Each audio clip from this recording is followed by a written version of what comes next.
কৃষকসকলৰ বাবে খুবেই ভাল খবৰ, কিয়নো যিসকল কৃষকে এতিয়াও পিএম কিষাণ সন্মান নিধি যোজনাৰ বাবে আবেদন কৰা নাই সেইসকলে কৃষকে কিন্তু এতিয়াও পিএম কিষাণ সন্মান নিধি যোজনাৰ বাবে অনলাইন যোগে আবেদন কৰিব পাৰিব আৰু প্ৰতি বছৰে ৬০০০ টকাকৈ লাভ ল'ব পাৰিব। তো এই আঁচনিৰ বাবে যদি আপোনালোকে এতিয়ালৈকে আবেদন কৰা নাই কেনেকৈ আবেদন কৰিব পাৰিব তাৰে ফুল প্ৰচেছ এই ভিডিঅ'ৰ জৰিয়তে আপোনালোকক দেখুওৱা হ'ব। আৰু যোৱাকালি ২ আগষ্টৰ দিনাখনে কিন্তু এই টকাটো অৰ্থাৎ ২০ নং কিস্তি টকা কৃষকসকলৰ একাউণ্টত ট্ৰেন্সফাৰ কৰা হৈছে বা যিসকল পিএম কিষাণ হিতাধিকাৰী আছে সেইসকলে কিন্তু টকাটো লাভ কৰিছে। এতিয়া কথা হ'ল যদি আপোনালোকে এই আঁচনিৰ বাবে আবেদন কৰিব বিচাৰে কেনেকৈ আবেদন কৰিব পাৰিব তাৰে ফুল প্ৰচেছ মই আপোনালোকক এতিয়া ষ্টেপ বাই ষ্টেপ দেখুৱাম। তো প্ৰথমতে আপোনালোকে কি কৰিব, আপোনালোকে ভিডিঅ'ৰ ডিছক্ৰিপশ্যনত পিএম কিষাণৰ ৱেবছাইটটো পাই যাব, অথবা আপোনালোকে পিএম কিষাণ সন্মান নিধি যোজনা বুলি লিখি চাৰ্চ কৰিব। তাৰপিছত আপোনালোকে ইয়াতে ৰেজিষ্ট্ৰেশ্যন কৰাৰ বাবে অৰ্থাৎ নতুনকৈ এপ্লাই কৰাৰ বাবে যেতিয়া নেকি এই পৰ্টেলটোলৈ আহিব ইয়াতে আপোনালোকে নিউ ফাৰ্মাৰ ৰেজিষ্ট্ৰেশ্যন অপশ্যন এটা দেখিবলৈ পাইছে, ইয়াতে ক্লিক কৰিব পাৰে, অথবা আপোনালোকে স্ক্ৰল ডাউন হৈ আহি আপোনালোকে ফাৰ্মাৰ কৰ্ণাৰ নামৰ যিটো অপশ্যন দেখা পাইছে ইয়াতে আপোনালোকে দেখিব পাব প্ৰথম অপশ্যনটো হ'ল ইকেচি আৰু দ্বিতীয় অপশ্যনটো হ'ল নিউ ফাৰ্মাৰ ৰেজিষ্ট্ৰেশ্যন। আপোনালোকে নিউ ফাৰ্মাৰ ৰেজিষ্ট্ৰেশ্যন অপশ্যনত ক্লিক কৰি দিব। অ'কে, মই ইয়াতে ক্লিক কৰি দিলোঁ। ক্লিক কৰাৰ পিছত আপোনালোকৰ সন্মুখত এনেকৈ মানে পেজটো নিউ ফাৰ্মাৰ ৰেজিষ্ট্ৰেশ্যন ফৰ্মখন খোল খাব। তো পোনপ্ৰথমতে চাওক দুটাকৈ অপশ্যন আছে, ৰুৰেল এণ্ড আৰবান। আপুনি যিহেতু গাঁৱত বসবাস কৰা হ'লে ৰুৰেল অপশ্যনত ক্লিক কৰিব আৰু চহৰীয়াসকলৰ বাবে দ্বিতীয় অপশ্যনটো। যেনক এতিয়া ফাৰ্ষ্ট অফ অল ইয়াতে আপোনালোকে কি কৰিব লাগিব, আপোনালোকৰ আধাৰ কাৰ্ডৰ নাম্বাৰ পাব প্লাছ আপুনি ইয়াতে আপোনাৰ মোবাইল নাম্বাৰ বহাই দিব। মোবাইল নাম্বাৰ বহাই দিয়াৰ পিছত ইয়াতে আপোনালোকে ষ্টেটটো সিলেক্ট কৰিব লাগিব। আমাৰ যেহেতু আসাম, ষ্টেটটো সিলেক্ট কৰাৰ পিছত এই যেটো ক্যাপচা কোড দেখিবলৈ পাইছে এই ক্যাপচা কোডটো এই বাক্সত বহাই দিব। ক্যাপচা কোডটো বহাই দিয়াৰ পিছত আপুনি গেট অটিপি অপশ্যনত ক্লিক কৰি দিব। গেট অটিপি অপশ্যনত ক্লিক কৰাৰ লগে লগে আপোনাৰ মোবাইলত এটা অটিপি আহিব, জাস্ট আপুনি অটিপিটো ইয়াতে বহাই দিব লাগিব। অটিপিটো বহাই দিয়াৰ পিছত এই ক্যাপচা কোডটো আকৌ আপোনালোকে এই বাক্সত বহাই আপুনি সাবমিট অপশ্যনত ক্লিক কৰি দিব। মই ক্যাপচা কোডটো বহাই দি জাস্ট অটিপি অপশ্যনত সাবমিট অপশ্যনত ক্লিক কৰি দিলো। সাবমিট অপশ্যনত যেতিয়া ক্লিক কৰিব আপোনালোকৰ সন্মুখত কিন্তু আকৌ এনেকৈ আহি যাব। এতিয়া আপোনাৰ আধাৰ কাৰ্ডৰ সৈতে লিংক হৈ থকা মোবাইল নাম্বাৰত এটা অটিপি যাব, সেই অটিপিটো জাস্ট আপোনালোকে ইয়াতে বহাব। এণ্ড আপোনালোকে এই যেটো ক্যাপচা কোড দেখিব আছে ক্যাপচা কোডটো কিন্তু আকৌ নতুনকৈ ইয়াতে বহাই দিব লাগিব। যে নতুনকৈ ক্যাপচা কোডটো বহাই দিয়াৰ পিছত মই অটিপিটো বহাই দিছো আৰু ইয়াতে কনসেপ্ট গিভেন যেটো অপশ্যন ইয়াতে আপোনাৰ অলৰেডি টিক হৈ থাকিব। আপোনালোকে জাস্ট এতিয়া ভেৰিফাই আধাৰ অটিপি অপশ্যনত ক্লিক কৰি দিব। ভেৰিফাই আধাৰ অটিপি অপশ্যনত ক্লিক কৰাৰ পিছত অলপ সময় লোডিং হ'ব। লোডিং হৈ ফাইনালি আপোনালোকৰ সন্মুখত এই যিখন ফৰ্ম পিএম কিষাণৰ ফৰ্ম এই ফৰ্মখন খোল খাব। এতিয়া জাস্ট আপোনালোকে এই ফৰ্মখন ষ্টেপ বাই ষ্টেপ সম্পূৰ্ণভাৱে ফিলআপ কৰিব লাগিব। তো প্ৰথমতে ইয়াতে আপোনালোকে দেখিবলৈ পাব ইয়াতে কিন্তু ষ্টেটটো অলৰেডি সিলেক্ট হৈ আছে। যেনক এতিয়া আপোনালোকে জাস্ট ইয়াতে সব ডিস্ট্ৰিক্ট অপশ্যনটোত ক্লিক কৰিব এণ্ড আপোনালোকৰ যোনটো ডিস্ট্ৰিক্ট হয় ইয়াৰ পৰা আপোনালোকে বিচাৰি লাব লাগিব এণ্ড আপোনালোকে সিলেক্ট কৰি দিব। ডিস্ট্ৰিক্টটো সিলেক্ট কৰাৰ পিছত অলপ লোডিং হ'ব এণ্ড আপোনালোকে আপোনালোকৰ সাব ডিস্ট্ৰিক্ট আপুনি সিলেক্ট কৰি দিব লাগিব। সাব ডিস্ট্ৰিক্টটো সিলেক্ট কৰাৰ পিছত আপোনালোকে আপোনালোকৰ ব্লক বা আপোনালোকৰ পঞ্চায়ত আপোনালোকে সিলেক্ট কৰি দিব। ব্লকটো সিলেক্ট কৰাৰ পিছত আপোনালোকে জাস্ট আপোনালোকৰ ভিলেজৰ নেমটো আপোনালোকে ইয়াৰ পৰা বিচাৰি ওলাব লাগিব। আপোনালোকৰ ভিলেজটো আপোনালোকে সিলেক্ট কৰি দিব। ভিলেজটো সিলেক্ট কৰাৰ পিছত অলৰেডি ইয়াতে ফাৰ্মাৰ পাৰ্সোনাল ডিটেইলছ সমূহ চাওক, ইয়াতে ফাৰ্মাৰজনৰ নেম অলৰেডি সিলেক্ট হৈ থাকিব। লগতে ইয়াতে জেন্ডাৰ তাৰ পিছত ইয়াতে ক্যাটেগৰি আপোনালোকে জাস্ট ক্যাটেগৰি অপশ্যনত ক্লিক কৰিব। জেনাৰেল এসটি এসসি এসটি আৰু এসসি ৰ বাহিৰে যদি আপোনালোকৰ হয় তেনেকৈ আপোনালোকে জেনাৰেল অবলিক আদাৰ্স যেটো অপশ্যন আছে আপোনালোকে জাস্ট এটো সিলেক্ট কৰি দিয়ক। তাৰ পিছত ইয়াতে আছে ফাৰ্মাৰ টাইপ আপোনালোকে এই অপশ্যনটোত ক্লিক কৰাৰ লগে লগে দুটা অপশ্যন পাব, এটা হ'ল স্মল ফাৰ্মাৰ অৰ্থাৎ 1 আৰু 2 হেক্টৰ মাটি থকা, দ্বিতীয়টো হ'ল আদাৰ্স। তো আপুনি যোনটো হয় আপোনাৰ হেতু সিলেক্ট কৰক এণ্ড ইয়াতে সিলেক্ট আইডি টাইপ অপশ্যনত আপোনালোকে চাবলৈ পাব যে অলৰেডি আধাৰ কাৰ্ডখন সিলেক্ট হৈ আছে। আইডেন্টিটি প্ৰুফটো অলৰেডি আধাৰ কাৰ্ড সিলেক্ট হৈ আছে, আপোনালোকে ইয়াতে একো কৰিবলগীয়া নাই আৰু অলৰেডি আপোনাৰ আধাৰ নাম্বাৰটো ইয়াতে শো হৈ থাকিব আৰু আপোনাৰ মোবাইল নাম্বাৰটো ইয়াতে শো কৰিব আৰু আপোনাৰ এড্ৰেছ আধাৰ কাৰ্ডৰ পৰা ইয়াতে ডিটেক্ট কৰি ল'ব, প্লাছ আপোনাৰ পিন কোডটো আধাৰ কাৰ্ডৰ পৰা ডিটেক্ট কৰি ল'ব। ইয়াতে আপোনাৰ ফাদাৰ্ছৰ নেম আহি যাব বা হাজবেণ্ডৰ নেম আহি যাব। তাৰপিছত ইয়াতে land registration ID,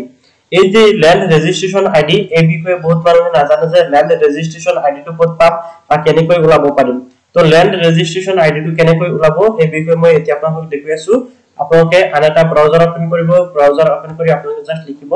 দৰিত্ৰী Assam, দৰিত্ৰী Assam বুলি লিখি সাৰ্চ কৰি দিব। মই যেনেকৈ লিখিছো দৰিত্ৰী আসাম এনেকৈ লিখি সাৰ্চ কৰিব। সাৰ্চ কৰাৰ পিছত এই যেটো আছে ৰেভিনিউ আসাম দৰিত্ৰী সাৰ্ভিস ফৰ সিটিজেনছ আপোনালোকে এই অপশ্যনটোৰ ওপৰত ক্লিক কৰিব লাগিব। তাৰ পিছত ইয়াতে আপোনালোকৰ ডিস্ট্ৰিক্ট সমূহৰ নাম শো কৰিব আপুনি যোনটো ডিস্ট্ৰিক্ট ওপৰত লিংক কৰে বা আপোনালোকে যোনটো ডিস্ট্ৰিক্টত বসবাস কৰে আপোনালোকৰ যোনটো ডিস্ট্ৰিক্টত মাটি আছে আপোনালোকে সেই ডিস্ট্ৰিক্টৰ নামটো ইয়াতে সিলেক্ট কৰি দিয়ক যেতিয়া আপোনালোকে ডিস্ট্ৰিক্টৰ নামসমূহ সিলেক্ট কৰিব তাৰ পিছত আপোনালোকৰ সন্মুখত এনেকুৱা সাৰ্কেল সমূহৰ নাম শো কৰিব ইয়াৰ পৰা আপোনালোকৰ যোনটো সাৰ্কেল বা চক্ৰ হয় আপোনালোকে এটো সিলেক্ট কৰিব সিলেক্ট কৰাৰ পিছত এটো সাইডত চাওক আপোনাৰ গাঁও বা ভিলেজ সমূহৰ নাম শো কৰিব বা টাউনৰ নাম শো কৰিব ইয়াৰ পৰা আপোনালোকে কি কৰিব লাগিব আপোনালোকৰ যোনটো গাঁও হয় বা ভিলেজৰ নাম কিন্তু আপোনালোকে ইয়াৰ পৰা বিচাৰি উলাব লাগিব ঠিক আছে ইয়াতে আপোনালোকৰ যোনটো ভিলেজ হয় আপোনালোকে সেই ভিলেজটো আপুনি এতে বিচাৰি উলাব তাৰ পিছত আপোনালোকে জাস্ট সেই ভিলেজৰ ওপৰত সিলেক্ট কৰি দিব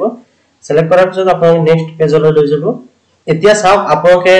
আপোনাৰ মাটিৰ যিখিনি ডিটেইলছ সেইখিনি চাবলৈ হলে আপোনালোকে তিনিটা অপচন পাব প্ৰথমটো অপচন হল সাৰ্চ বাই ডাক নাম্বাৰ অৰ্থাৎ আপোনালোকে ইয়াতে ক্যাপচা কোড আৰু ইয়াতে মানে ডাক নাম্বাৰ বা আপোনালোকে সাৰ্চ কৰিলে আপোনালোকে ডিটেইলছ সমূহ ওলাই যাব ইয়াতে সাৰ্চ বাই পাট্টা নাম্বাৰ আপোনালোকে ইয়াতে ক্লিক কৰি আপুনি পাট্টা নাম্বাৰ হয়তে কিন্তু লাভ পাৰিব আৰু যদি আপুনি ডাক নাম্বাৰ পাট্টা নাম্বাৰ একোৱে নাজানে তেনেহলে আপোনালোকে সাৰ্চ বাই যেটো পাট্টাদাৰ নেম আপোনালোকে এই অপচনটোত ক্লিক কৰি আপুনি যোনজন ব্যক্তিৰ নামত নেকি মাটি আছে সেইজন ব্যক্তিৰ নামটো জাস্ট ইয়াতে আপোনালোকে টাইপ কৰিব লগতে ক্যাপচা কোডটো বহাই আপোনালোকে জাস্ট সাৰ্চ কৰিব লাগিব আৰু এটা কথা মন কৰিব আপোনালোকে ইয়াতে নামটো টাইপ কৰোতে এই যেটো আপোনালোকে কিবোৰ্ড দেখল আছে এই কিবোৰ্ডসমূহ শো কৰিব মানে আপুনি ইউজ কৰিব লাগিব নামটো বহাই দিব এন্ড আপোনালোকে ক্যাপচা কোডটো বহাই দিয়াৰ পিছত এই যেটো সাৰ্চ অপচন দেখল আছে এই সাৰ্চ অপচনত ক্লিক কৰি দিব সাৰ্চ অপচনত ক্লিক কৰাৰ পিছত অলপ সময় লোডিং হ'ব তাৰ পিছত আপোনালোকৰ সন্মুখত এনেকুৱা পাট্টাদাৰ সকলৰ নাম শো কৰিব ঠিক আছে এতিয়া আপোনালোকে ইয়াৰ চাব লাগিব যে আপুনি কোনটো পাট্টা চাব অৰ্থাৎ আপোনালোকে নামটো ভালকৈ চাব যে ইয়াতে নামটো সঠিকভাৱে আছে না আপুনি যোনজন ব্যক্তিৰ পাট্টা চাব হেজন ব্যক্তিৰ নামটো আপোনালোকে ইয়াতে এই যেটো টিক অপচন দেখো আছে ইয়াতে টিক লগাই দিব এন্ড আপোনালোকে এই যেটো অপচন দেখো আছে সি জমাবন্দী আপোনালোকে এই অপচনটোত ক্লিক কৰিব লাগিব তাৰ পিছত আপোনালোকৰ সন্মুখত এনেকৈ জমাবন্দীটো আহি যাব অৰ্থাৎ সকলো ডিটেইলছ ইয়াতে আপোনালোকে চাব পাৰিব তো আপোনালোকৰ সকলো ডিটেইলছ আহি গৈছে এতিয়া সব মাটিৰ ৰেজিষ্ট্ৰেচন নাম্বাৰটো আপোনালোকে ক'ত পাব অৰ্থাৎ ল্যান্ড ৰেজিষ্ট্ৰেচন নাম্বাৰ যেটো আপোনালোকে এই যেটো দেখিব আছে এটো হল ৰেজিষ্ট্ৰেচন নাম্বাৰ ইয়াৰ লগতে মাটিৰ ডাক নাম্বাৰ আৰু এইটো সব আপোনালোকে ডাক নাম্বাৰ দেখিব আছে এনেকুৱা কিছুমান ডিটেইলছ আপোনালোকৰ প্ৰয়োজন হয় তো আপোনালোকে এই ল্যান্ড ৰেজিষ্ট্ৰেচন নাম্বাৰ ডাক নাম্বাৰ এসমূহ ইয়াৰ পৰা ওলাব পাৰিব তাহাৰ আপুনি নিশ্চয় জানিব পাৰিছে এতিয়া আকৌ এই পিএম কিষাণৰ ওয়েবসাইটটোলৈ আহিগলো আপোনালোকে ল্যান্ড ৰেজিষ্ট্ৰেচন নাম্বাৰটো ইয়াতে বহাই দিব আৰু আপোনালোকৰ ৰেশন কাৰ্ডৰ নাম্বাৰ ইয়াতে বহাব লাগিব তাৰপিছত আপোনাৰ ডেট অফ বাৰ্থটো ইয়াতে অলৰেডি শো কৰিব এতিয়া চাওক ইয়াতে চাওক accepted for PM Kishan Mandan Yojana ইয়াতে আপুনি যদি সিলেক্ট কৰে আপুনি যদি PM Mandan Yojana জয়নিং হ'ব বিচাৰে তাৰ ক্ষেত্ৰত ইয়েস কৰিব লাগিব আৰু যাৰ বাবে কিন্তু আপোনালোকে প্ৰতি মাহত এটা পেমেন্ট কৰিব লাগিব যেনেকুৱা 60 টকা হ'ব পাৰে 120 টকা হ'ব পাৰে তো আপুনি যদি ইয়েস কৰে এই পৰিমাণৰ টকা আপুনি প্ৰতি মাহত পেমেন্ট কৰিব লাগিব আৰু আপোনাৰ বয়স যেতিয়া 60 বছৰ হ'ব তেতিয়া আপুনি আকৌ প্ৰতি মাহত 3000 টকা পাই থাকিব যেনক এটো মই জাস্ট এটা নকৰি ৰাখিম তাৰ পিছত এতে সব স্ক্ৰল ডাউন কৰিব লাগিব আপোনালোকে স্ক্ৰল ডাউন কৰাৰ পিছত এতে আপোনালোকে দেখিব লৈছে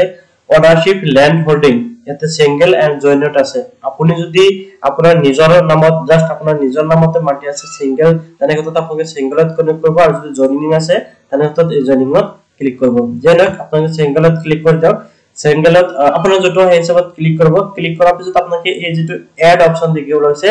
এড অপচনত ক্লিক কৰিব লাগিব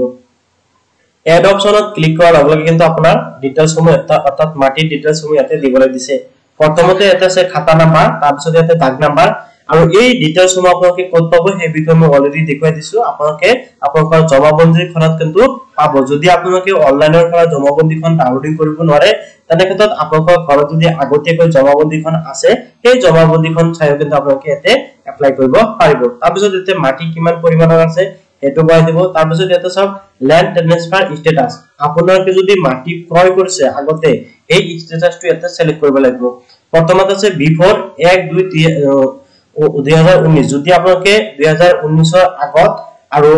পিছত ফৰ আপোনাৰ 2001/2/2019 ৰ পিছত অৰ্থাৎ আপোনালোকে যদি 2019 ত আগত কৰিছে এটো অপচনত ক্লিক কৰিব আৰু 2019 ৰ পিছত যদি আপোনালোকে মাটি ট্ৰান্সফাৰ কৰিছে এই দ্বিতীয়টো অপচনত ক্লিক কৰিব অৰ্থাৎ ধৰক আপুনি মাটিটি কিনিলে আপোনাৰ নামত ট্ৰান্সফাৰ কৰিছে 2019 ত আগত কৰিলে এটো পিছত কৰিলে এটো বা আপোনালোকৰ মাকৰ পৰা দেউতাকৰ পৰা ল'ব পাৰে এতিয়া সব ল্যান্ড ট্ৰান্সফাৰ ডিটেইলস অপশনত যেতিয়া আপুনি কি কৰিব এতে যেতিয়া ক্লিক কৰিব ডেট অফ হাজবেন্ড অৰ্থাৎ ধৰক মহিলা এজনৰ নামত মাটি হাজবেন্ড মৃত্যু হৈছে তাৰ পিছত মানে মাটিখিনি ট্ৰান্সফাৰ কৰিছে ডেট অফ ফাদাৰ অৰ্থাৎ আপোনাৰ দেউতাকৰ নামত মাটি আছিল আপোনাৰ নামত ট্ৰান্সফাৰ কৰিছে আপোনাৰ দেউতাক এনেকৈ আপোনাক বহুত কেইটা অপশন পাব আপোনাৰ যোনটো হয় আপোনাক হিচাপত দিব বা আপুনি যদি মাটি ক্ৰয় কৰিছে তেনে ক্ষেত্ৰত কিন্তু এই যেটো অপশন দেখি ৰৈছে এই যেটো পাৰচেস ল্যান্ড আপোনাক এটোত ক্লিক কৰিব তাৰ পিছত ল্যান্ড ৰেজিস্ট্ৰেশন ডেট যেটো আপোনাক ইয়াতে বহাব লাগিব আপোনাক এটো বহাই দিব প্লাস ইয়াতে স্যার পাট্টা এটো আপোনাক একো কৰিবলগীয়া প্ৰয়োজন নাই ইয়াতে আপোনাক আধাৰ নাম্বাৰটো আকৌ বহাই দিব আৰু ইয়াতে আপোনাৰ সাপোৰ্টিং ডকুমেন্ট আপলোড কৰিব এতিয়া সাপোৰ্টিং ডকুমেন্টছত কি আপলোড কৰিব আপোনাকৰ মাটিৰ খাজনা ৰচিদখন দিব প্লাস আপোনাকৰ আধাৰ কাৰ্ডখন লগত কাটি দিব আৰু বেংকৰ পাছবুক এই তিনিটা ডকুমেন্টস একেলগ কৰি আপুনি পিডিএফ কৰিব আৰু পিডিএফৰ সাইজ ম্যাক্সিমাম হ'ব পাৰিব 200 কেবি এইটো কৰি আপুনি জাস্ট ইয়াতে আপলোড কৰি দিব আপলোড কৰাৰ পিছত আপুনি জাস্ট সেভ অপশনত ক্লিক কৰিব যেতিয়া আপুনি সেভ কৰিব আপোনাৰ সাকসেসফুলি সাবমিট হৈ যাব যেনে আকাউন্ট আপুনি নিশ্চয় ভালকৈ বুজি পাইছে যে আপোনালোকে পিএম কিষাণ সম্মান নিধি যোজনাৰ বাবে কেনেকৈ অনলাইন এপ্লাই কৰিব পাৰিব সাবমিট কৰাৰ পিছত আপোনালোকে ব্যাক হৈ আহিব আকৌ এই নোটিফিকেশনটো ক্লোজ কৰি দিব এতিয়া আপুনি যদি স্ট্যাটাসটো চেক কৰিব বিচাৰে অৰ্থাৎ আপুনি যে ৰেজিস্ট্ৰেশন কৰিলে বা অনলাইন এপ্লাই কৰিলে এই স্ট্যাটাসটো যদি চেক কৰিব বিচাৰে তেনে ক্ষেত্ৰত আপোনালোকে এই যেটো অপশন দেখিবলৈ আছে স্ট্যাটাস অফ সেলফ ৰেজিস্ট্ৰেশন বা ফাৰ্মাৰ অবলিক সিএসসি ফাৰ্মাৰ ৰেজিস্ট্ৰেশন আপোনালোকে এই যেটো অপশন দেখিব আছে এই অপশনটোত ক্লিক কৰি দিব ঠিক আছে তাৰমানে আপুনি এপ্লাই কৰাৰ পিছত আপোনাৰ মানে স্ট্যাটাসটো চেক কৰিবলৈ আপোনাৰ একসেপ্ট হৈছে নে ৰিজেক্ট হৈছে বা কি হৈ আছে এটো চেক কৰিবলৈ আপোনাক কেনেকৈ চেক কৰিব পাৰিব তো ইয়াতে সক ৰেজিস্ট্ৰেশন সেলফ এনেকৈ আছে তো ইয়াতে আপোনাৰ ৰেজিস্ট্ৰেশন কৰা যেটো আধাৰ নাম্বাৰ আপোনাকে সেই আধাৰ নাম্বাৰটো ইয়াতে বহাই দিব আধাৰ নাম্বাৰটো ইয়াতে বহাই দিয়াৰ পিছত এই যে বাকচত থকা ক্যাপচা কোডটো আপোনালোকে এই বাকচত বহাই দিব এন্ড আপোনালোকে সার্চ অপশনত ক্লিক কৰি দিব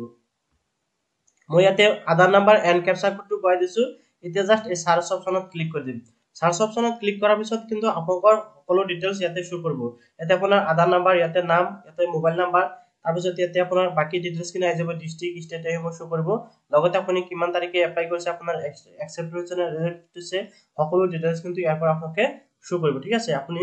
যদি এপ্লাই কৰিব এপ্লাই কৰাৰ পিছৰ পৰা কিন্তু আপোনালোকে এনেকৈ চেক কৰিব পাৰিব যেতেনিক আপোনাৰ একসেপ্ট হ'ব একসেপ্ট হোৱাৰ পিছৰ পৰা কিন্তু আপোনালোকে একাউন্টত টকা লাভ কৰা আৰম্ভ হ'ব আৰু এটা কথা আপোনালোকে মন কৰিব ধৰক আপুনি এপ্লাই কৰাৰ পিছত যদি পেন্ডিং হৈ থাকে বহুত দিনলৈকে পেন্ডিং হৈ থাকে একসেপ্ট নহয় তেনে ক্ষেত্ৰত আপোনালোকে কি কৰিব এবাৰ আপোনালোকে আপোনালোকৰ নিজৰ যেটো নেকি এগ্ৰিকালচাৰ অফিস ডিস্ট্ৰিক্টৰ এগ্ৰিকালচাৰ অফিস তাতে যাই যোগাযোগ কৰিব তাৰ পৰা তেখেতসকলে কিন্তু অতি শীঘ্ৰে এপ্ৰুভ কৰাই দিব আৰু আপোনাৰ হৰু ডকুমেন্টস